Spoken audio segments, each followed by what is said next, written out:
never forget the sound a cafeteria makes when cruelty becomes entertainment. Plates freeze mid-air, conversations stop, and for a moment, the entire room feels like it's holding its breath.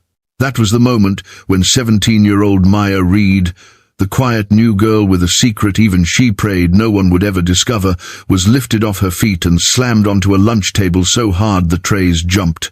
Everyone stared. The bullies who did it grinned, but what none of them knew was that 10 seconds later, they would be running for their lives, literally. Not because Maya was strong, not because she fought back, but because someone was watching, and what happened next would change the school forever.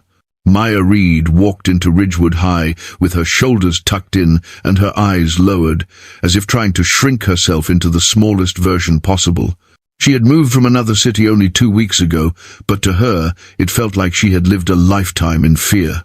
The hallways smelled of chalk, cheap perfume, and the noise of teenagers who seemed too confident for their own good. Maya wished she could be invisible, but she already knew she wasn't. Her torn backpack, faded hoodie, and quiet nature made her an easy target. She wasn't poor, but life had forced her to choose survival over appearance. She lived with her mother in a small rented room behind a grocery store. They had escaped a traumatic past, one filled with a man whose footsteps still haunted Maya in her dreams. Her mom worked 2 jobs, and Maya promised herself she wouldn't cause trouble, not even at school. She would endure silently. But bullies have a way of sensing silence. They smell it like blood in the water. The first day, she bumped into Tyler Briggs, the popular senior whose ego was bigger than his football stats.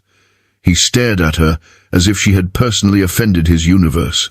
"Watch it, new girl," he said, narrowing his eyes. Maya apologized softly, trying to walk away, but he grabbed her wrist, squeezing it harder than needed. "Say it louder." Maya did, and that was the beginning. Small things turned into daily torment.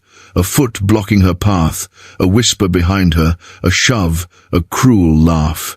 But today would be different. As Maya entered the cafeteria carrying a tray with only milk and a half sandwich, she felt the familiar burning sensation of eyes targeting her. She walked quietly toward an empty table. But Tyler, his friend Chase, and the self-proclaimed queen of the cafeteria, Brianna, cut her off. Brianna smirked. "Oh, look at her lunch. Cute. She eats like she's budgeting oxygen." Chase chuckled. "She looks like she slept in a dumpster." Maya swallowed hard. "Can I just sit, please?" Tyler stepped closer. "Sure, sit up here."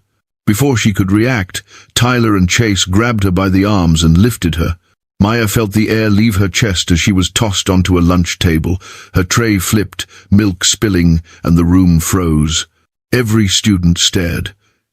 Even the teachers were far across the hall.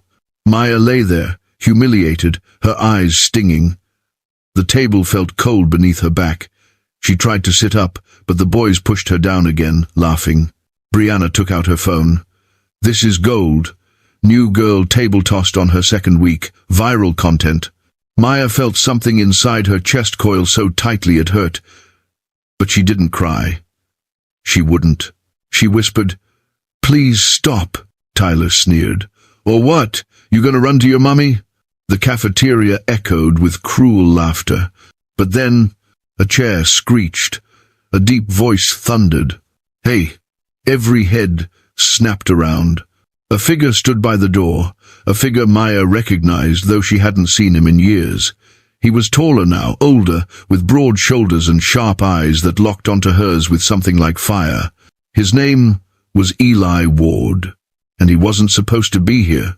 Maya felt her throat tighten. Eli was the boy who once lived next door before everything in her life shattered. He had disappeared after his own family tragedy. No one knew what happened to him except Maya. She knew he had been taken to a military boarding academy. She knew he had changed, but she never expected him to reappear in her school, in this moment, like a storm breaking the sky. Tyler scoffed. "Relax, man, we're just having fun." Eli took one step forward, then another. His jaw clenched, his fists tightening at his sides. That wasn't fun. His voice vibrated, low and dangerous. "Put her down." Chase snorted. "Or what? You, her boyfriend?" Eli didn't blink. "No, I'm the guy who'll make you regret touching her." The cafeteria gasped. The bullies exchanged glances. But before they could decide their next move, Eli surged forward, and everything in the room changed.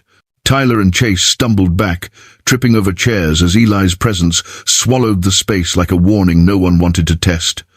Brianna dropped her phone, startled. And that was the moment, the exact moment when the bullies realized they weren't dealing with a scared girl anymore. They were dealing with someone who had come back from battles they couldn't imagine. Maya sat up slowly, trembling. Eli placed his jacket around her shoulders without a word. For a moment, the whole cafeteria felt like it was breathing again. But the storm was only beginning.